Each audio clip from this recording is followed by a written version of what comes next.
এরপর কেটে গেছে আরো 2 মাস। ওই দিনের পর কলেজ থেকে কায়ের বিরুদ্ধে ছাত্রীদের সম্মানহানি, খারাপ আচরণ এবং তাদেরকে এক প্রকার জোর করায় পুলিশে ডায়েরি করা হয়। প্রথমে কলেজের প্রিন্সিপাল ব্যাপারটাতে রাজি হননি, কলেজের রেপুটেশন খারাপ হওয়ার ভয়ে। কিন্তু কলেজের স্টুডেন্টদের চাপে পড়ে তিনি এক প্রকার বাধ্য হন কায়ের বিরুদ্ধে কেস করতে। যদিও প্রিন্সিপাল জেহব ছাড়া কলেজের এখনো কেউ জানে না সেদিন কাই যে মেয়েটিকে নিজে স্বীকার করতে চেয়েছিল সেটা তে। এই বিষয়টা জাঙ্গুকই সামলেছে। তে নাম যাতে সামনে না আসে সেদিকে পুরো নজর রেখেছিল জাঙ্গুক, কারণ তে এমনিতেই সেদিনের পর থেকে একদম চুপচাপ হয়ে গিয়েছিল। কলেজে আসার কথা বললেই কেমন ভয় পেয়ে যেত। কিন্তু এই পুরো সময়টাতে জিমিনের সাথে সাথেই ছিল। আর জাঙ্গুক ছিল বলেই তে নিশ্চিন্তে কলেজে আসতে পেরেছে। সবাই শুধু এটুকু জানে যে সেদিন একটি মেয়ের সাথে কাই খারাপ কিছু করার চেষ্টা করেছিলেন এবং কলেজের একজন প্রফেসর তা দেখে ফেলেন। তাই মেয়েটি সে যাত্রায় বেঁচে যায়। কিন্তু এরকম চললে তো কলেজে কোনো মেয়েই সেফ নয়। ব্যাস এটুকু কথাই জাঙ্গুক ছড়িয়েছিল স্টুডেন্টদের মধ্যে। তাতেই সবাই ক্ষোভে ফেটে পড়ে। যদিও তাদের মধ্যে কিছুজন জানতো জাঙ্গুকই সেই প্রফেসর যিনি সেদিন কাইকে এই জঘন্য কাজ করতে দেখেছিলেন, কারণ তারা জাঙ্গুককে সেদিন কাইকে টেনে নিয়ে যেতে দেখেছিল। কিন্তু তারা এটাতে বেশি মাথা ঘামায়নি। কে কিভাবে কাইকে এই কাজ করতে দেখেছে সেটা নিয়ে তাদের কোনো কিছু যায় আসে না। মূল কথা হলো কাই দোষ করেছেন এবং ওনাকে শাস্তি পেতেই হবে। এদিকে আমাদের জিমিন তো ভীষণ খুশি হয়ে আছেন, কারণ সে বুঝে গেছে জাঙ্গুকের মনে তের প্রতি একটা ফিলিংস আছে। শুধু এখন অপেক্ষা তে কবে সেটা বুঝতে পারবে। জিমিন ছাড়াও জাঙ্গুকের এই তের প্রতি টানটা আরেকজন উপলব্ধি করতে পেরেছে, সেটা হলো জেনি। কিছুদিন আগেই জেনি জাঙ্গুকের সাথে কলেজ থেকে বেরিয়ে একটু দূরে দাঁড়িয়ে কথা বলছিল। আসলে সেদিন বাড়ি থেকে কোনো গাড়ি না আসায় জেনি ভেবেছিল ক্যাব বুক করে নেবে। সেটাও জাঙ্গুককে মেসেজে বলে। কলেজ থেকে বেরিয়ে একটু এগিয়ে গিয়ে দাঁড়ায়, তারপর ফোনে ক্যাব বুক করতে যাবে তখনই জাঙ্গুকের মেসেজ আসে। জাঙ্গুক ওকে দাঁড়াতে বলে। জাঙ্গুকের আর ক্লাস না থাকায় ও জেনিকে বাড়িতে ড্রপ করে দিয়ে নিজের ফ্ল্যাটের দিকে যাবে বলে। কিছুক্ষণের মধ্যেই জাঙ্গুক গাড়ি নিয়ে জেনির সামনে হাজির হয়। জেনি গাড়িতে উঠে চুপটি করে বসে ফোন ঘাঁটতে থাকে। বেশ কিছুক্ষণ পেরিয়ে যায়, অথচ গাড়ি স্টার্ট না হওয়ায় জেনি জাঙ্গুকের দিকে তাকিয়ে দেখে জাঙ্গুক বাইরের দিকে একভাবে তাকিয়ে আছে। দু একবার জাঙ্গুককে ডাকার পরেও জাঙ্গুকের কাছ থেকে কোনো উত্তর না পেয়ে জেনি সিট থেকে জাঙ্গুকের দিকে একটু ঝুঁকে জাঙ্গুকের দৃষ্টি অনুসরণ করে বাইরে দেখার চেষ্টা করলো। রাস্তার ওপাশে দাঁড়িয়ে আছে তে একটা বেলুনের দোকানের পাশে, আর দোকানদারের কাছ থেকে বেলুন কিনে সামনে দাঁড়িয়ে থাকা 2 বাচ্চার হাতে ধরিয়ে দিল। মুখে তার এক প্রাণখোলা হাসি। আর জাঙ্গুক সেদিকে অপলক দৃষ্টিতে তাকিয়ে আছে। জেনি তো অবাক, মনে মনে ভাবে হঠাৎ করে ভাইয়ার কি হলো? কখনো তো কোনো মেয়ের দিকে এভাবে তাকিয়ে থাকতে দেখিনি। কিছুক্ষণ পর জিমিন কোথা থেকে 4টে আইসক্রিম নিয়ে হাজির হলো। 2 আইসক্রিম ওই বাচ্চা 2টোর হাতে ধরিয়ে দিয়ে বাকি 2টোর মধ্যে একটা তেকে দিল, আর একটা নিজে নিল। কিন্তু আইসক্রিমটা জিমিন মুখে নেওয়ার আগেই হাত থেকে ছাড়া হয়ে নিচে পড়ে যায়। জিমিন ফেলফেল করে তাকিয়ে থাকে নিচে পড়ে যাওয়া আইসক্রিমটার দিকে। জিমিন করুণ দৃষ্টিতে একবার তের দিকে তাকায়। তেও হেসে দুদিকে মাথা নাড়িয়ে নিজের আইসক্রিমটা জিমিনের মুখের কাছে ধরে, আর জিমিনের মুখেও এক চিলতে হাসি ফুটে ওঠে। দুজনেই একটা আইসক্রিম শেয়ার করে খায়, আর সেই দিকেই হাঁ করে তাকিয়ে থাকে জাঙ্গুক। জেনি কৌতূহল হয়ে জিজ্ঞাসা করেই ফেলে, এই ভাইয়া, আরে ওদিকে ওভাবে তাকিয়ে আছিস কেন? দেখছি। জাঙ্গুক অন্যমনস্ক হয়ে জবাব দেয়, কাকে? তেকে। ও খুব ভালো, তাই না রে? কথাটা বলতে বলতেই জাঙ্গুক জেনির দিকে তাকায়। এতক্ষণ জাঙ্গুক অন্যমনস্ক ভাবেই কথাগুলো বলে, কিন্তু সে ভুলে গিয়েছিল পাশে জেনি বসে আছে। জেনিও এতক্ষণ ব্রুজরা কুচকে একটার পর একটা প্রশ্ন করছিল, কিন্তু জাঙ্গুকের শেষের কথাগুলোর পর ওর মনে আর কোনো প্রশ্ন নেই। এদিকে জাঙ্গুক পড়েছে মহা ঝামেলায়। কিসব বলে ফেলেছে জেনির সামনে। নিজেকে এখন নিজে গালি দিতে ইচ্ছে হচ্ছে জাঙ্গুকের। মুখে একটা বোকা বোকা হাসি দিয়ে গাড়ি স্টার্ট দেয় জাঙ্গুক। জেনি জাঙ্গুকের এই অবস্থা দেখে মনে মনে হাসে। আর সেও ভীষণ কনফিউজড জাঙ্গুককে নিয়ে। এই 2 মাসে জাঙ্গুক অনেকবার তের বাড়ি গেছে, অকারণেই বলা যায়, কারণ জাঙ্গুক সেভাবে কোনো কারণ দেখাতে পারেনি। আর তেও সেভাবে এর কারণ জিজ্ঞাসা করেনি, কারণ জিজ্ঞাসা করাটা খারাপ দেখায়। শুধু বাড়িতে আসা নয়, মাঝে মাঝে ফোনও করে তে শরীর ঠিক আছে নাকি জানার জন্য। তে তো এগুলো দেখে বেশ চিন্তায় পড়েছে, হঠাৎ করে জাঙ্গুক স্যার কেন এরকম বিহেভ করছেন। তার উপর তের নানুর সাথেও জাঙ্গুকের বেশ ভালোই ভাব জমেছে। আজকাল ওর নানু প্রত্যেকটা কথায় জাঙ্গুকের গুণগান করতে ব্যস্ত। এভাবেই কাটছিল দিনগুলো। তেদের ফাইনাল এক্সামে আর বেশি দেরি নেই, পড়াশোনা এখন জোর কদমে চলছে, সবাই ব্যস্ত। জিমিন আর তে পড়াশোনা নিয়ে আর জাঙ্গুক পড়ানো নিয়ে। তবে এর মানে এই নয় যে জাঙ্গুক তের প্রতি খেয়াল রাখে না। এত চাপেও তেকে রোজ কল করে এটা বলতে ভোলে না যে বেশি রাত জেগে পড়ার দরকার নেই, শরীর খারাপ করবে। প্রয়োজন হলে ভোরবেলায় উঠে পড়বে, তাতে পড়া ভালো মনে থাকবে। বা টাইম মতো খেয়ে নাও। প্রথম প্রথম ব্যাপারটাতে তের বেশ বিরক্তই লাগতো। মানছে সে জাঙ্গুকের স্টুডেন্ট, তাই বলে কি ও নিজের বাড়িতেও নিজের মতো করে থাকতে পারবে না? কখন খাবে, কখন ঘুমাবে, এগুলো কি অন্য কেউ বলে দেবে? সামনে এক্সাম, এখনো তো রাত জেগে পড়বে। উনি না স্যার, কই উনি আমাকে আরো বেশি বেশি পড়তে বলবেন, তা না রাত জেগে পড়বে না। এটা কেমন কথা? তে প্রথমে ঠিক করেছিল জাঙ্গুকের ফোন আর ধরবেই না, সেই মতো ও জিমিনের কাছ থেকে অ্যাডভাইসও চেয়েছিল। জিমিন তাকে বলে জাঙ্গুক স্যার সেদিনের ঘটনার জন্যই তেরা তো খেয়াল রাখেন। আসলে উনিও সেদিন ভয় পেয়ে গিয়েছিলেন। আর সেদিনের ঘটনার পর ডাক্তার যেহেতু ওর খেয়াল রাখতে বলেছেন, তাই জাঙ্গুক স্যার তের খেয়াল রাখছেন। তার উপর ওটা স্যারের ফ্যামিলি ডক্টর, জাঙ্গুক স্যার ওনার কথা অমান্য করতে পারেন কি? যেহেতু উনি তের জন্য অনেক কিছু করেছেন, তাই তেরও উচিত নয় ওনাকে কোনোভাবে হার্ট করা। তেও জিমিনের এই যুক্তিতে সম্মতি প্রকাশ করে। সত্যি তো, উনি তের জন্য অনেক কিছু করেছেন। আজকাল আর তে জাঙ্গুকের ফোন করাতে বিরক্ত হয় না, বরং ওর কাছে এটা রোজকার বিষয় হয়ে দাঁড়িয়েছে। ফাইনাল এক্সাম শুরু হতে আর মাত্র 1 মাস বাকি। জাঙ্গুক আপাতত টিউশন বন্ধ রেখেছে। সিলেবাস মোটামুটি কমপ্লিট, সব নোটস দেওয়া হয়ে গেছে। এখন শুধু মন দিয়ে পড়াশোনা করে পুরনো পড়াগুলো ঝালাই করে নিলেই হবে। তাই এখন জাঙ্গুক জিমিন আর থেকে বাড়িতে বসেই পরামর্শ দিয়েছে পড়ার। এই কিছুদিন জিমিনও আর তের বাড়িতে আসেনি। মাঝে মাঝে ফোনে 2-3 মিনিটের জন্য কথা হয়। এরই মাঝে একদিন তো একটা টপিক কিছুতেই বুঝতে পারে না। জাঙ্গুকের কাছ থেকে আনা দুটো রেফারেন্স বই ঘেটেও বিষয়টা মাথা ঠিকভাবে ঢোকে না তের। তাই সে ঠিক করে একবার জাঙ্গুকের কাছে জিজ্ঞাসা করবে।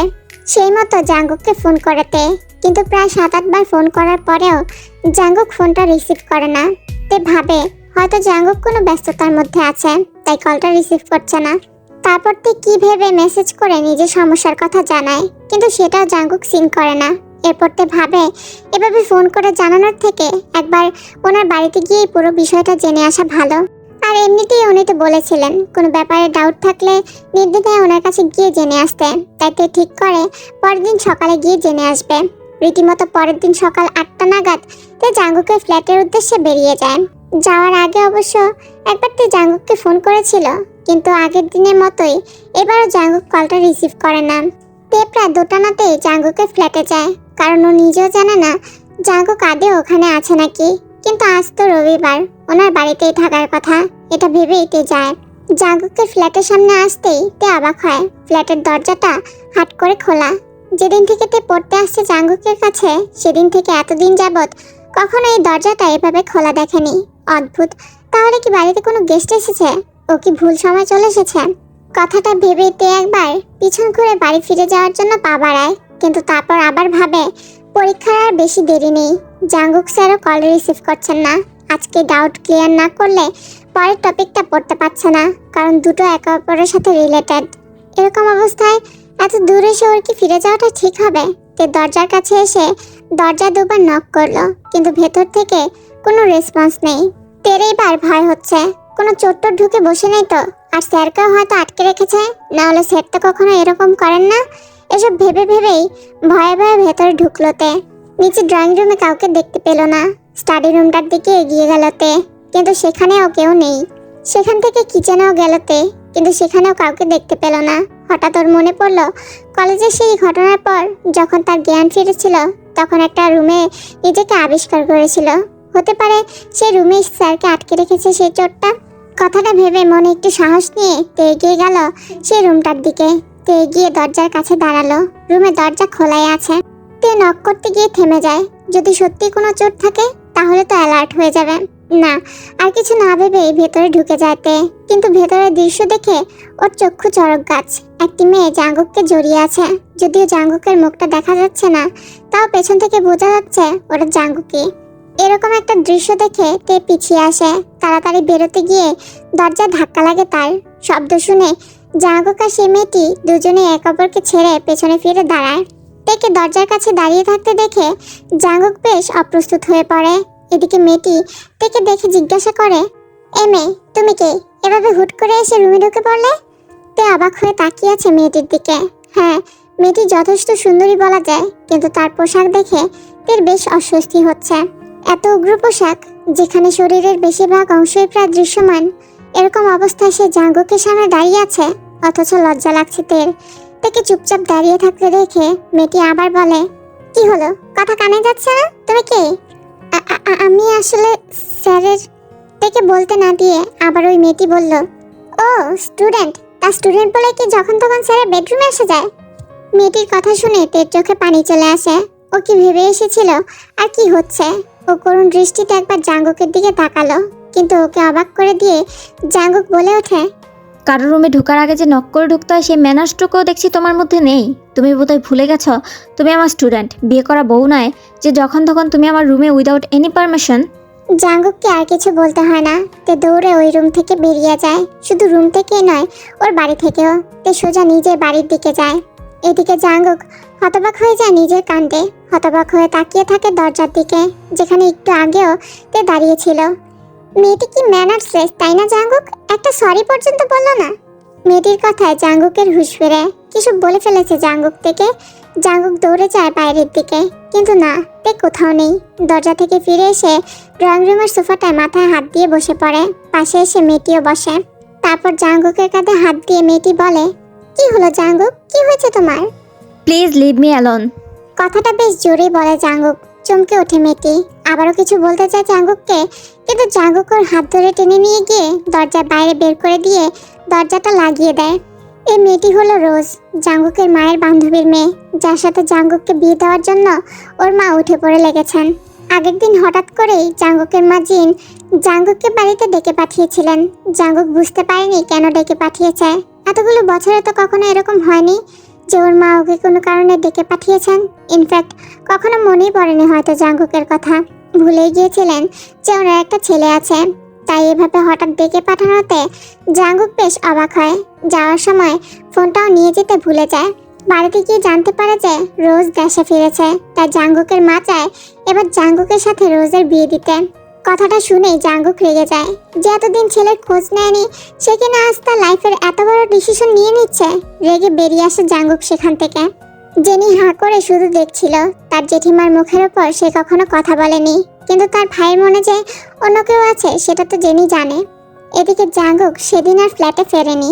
শহর থেকে দূরে একটা নির্জন জায়গায় গিয়ে সারা রাত কাটিয়ে দেয়। ভোরের আলো ফুটতেই ফিরে আসে নিজের ফ্ল্যাটে, কিন্তু ফ্ল্যাটে এসেও শান্তি নেই। ওর মা জাঙ্গুককে রাজি করানোর জন্য রোজকে ওর ফ্ল্যাটে পাঠিয়ে দেয়।